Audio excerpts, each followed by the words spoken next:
தேர்தல் பிரச்சாரம் மிகவும் கீழ்த்தரமான நிலைக்கு போய்விட்டதாக அமேதியில் வாக்கு சேகரித்த போது பிரியங்கா வேதனையுடன் கூறினார்.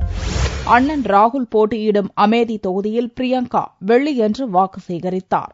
அப்போது அவர் பேசுகையில், தான் பிரச்சாரம் செய்ய செல்லும் இடங்களில் தன் குடும்பத்தை பற்றி கீழ்த்தரமான வாசகங்களுடன் துண்டு பிரசுரங்களை விஷமிகள் வீசிவிட்டு செல்வதாகவும் அந்த அளவுக்கு பிரச்சாரம் தரம் தாழ்ந்து போய்விட்டதாகவும் வருத்தத்துடன் கூறினார். இதை செய்பவர்கள் வெறும் கோழைகள் என்றும் சாடிய பிரியங்கா, துணிச்சல் இருந்தால் நேரில் வந்து என்னிடம் பேசட்டும் என்றும் ஆவேசத்துடன் கூறினார்.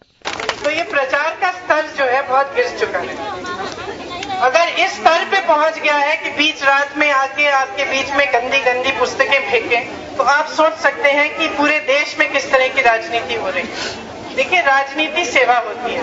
जैसे मैंने पहले कहा कि सब नेताओं को ये एहसास होना चाहिए कि आपके लिए काम कर रहे हैं. கொள்கைகளின் அடிப்படையில் தான் தேர்தலில் போட்டியிட வேண்டும் என்றும் கூறிய பிரியங்கா, அரசியலில் எந்த காரியத்தையும் ஒளிவு மறைவின்றி செய்ய வேண்டுமெனவும் திருட்டுத்தனம் கூடாது என்றும் கூறினார். சேவை உணர்வுடன் ராகுல் அரசியல் செய்யும் அதே நேரத்தில் தன்னிடம் ஆட்சியை வழங்கும்படி திரும்ப திரும்ப கேட்கும் தலைவரும் இந்நாட்டில் இருக்கிறார் என்று மோடியை மறைமுகமாக பிரியங்கா சாடினார்.